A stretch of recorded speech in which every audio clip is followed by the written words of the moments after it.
guys, please subscribe to Moon's Diary of Literature to get any kind of literary videos and don't forget to press the notification bell.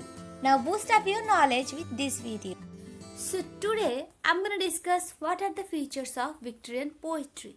So today I'm also going to discuss the features of romantic poetry, because if you know the features of both romantic and Victorian poetry, then you can clearly understand the difference between the poetry of the romantic period and Victorian period. Actually, the features of Victorian poetry or the characteristics of Victorian poetry are opposite from the characteristics or from the features of the romantic poetry. Okay. The poetry of the Victorian age and the poetry of the romantic age are completely different.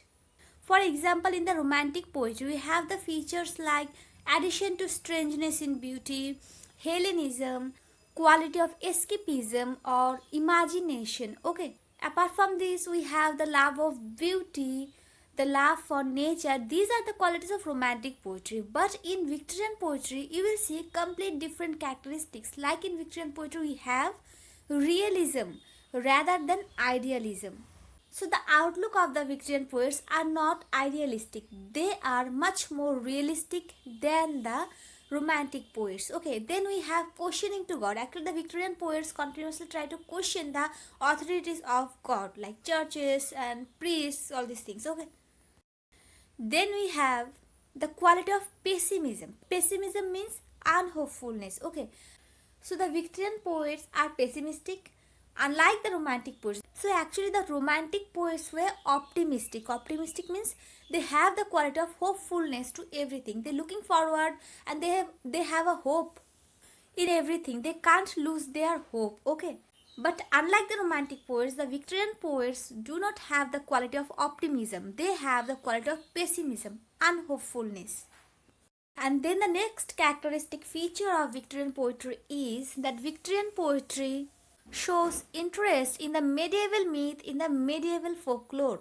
And in this point also, the Victorian poetry is completely opposite, completely different from the romantic poetry, because the romantic poetry basically shows interest in the ancient materials, okay, especially in the Greek materials. They have a faith in Greek.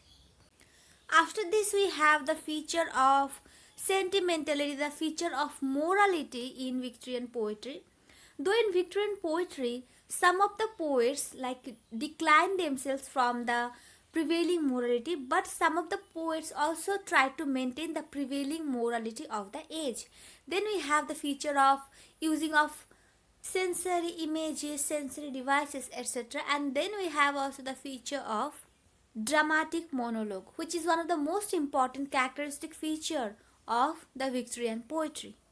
So at last but not the least, we have the feature of humor in the Victorian poetry. But humor is not used by every Victorian poets, Some of the Victorian poets wrote humorous and whimsical verses. Not all the Victorian poets, okay?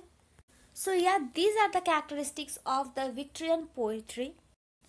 So hope you understand it, guys. Thank you so much for watching this video. Bye and see you in the next session very soon.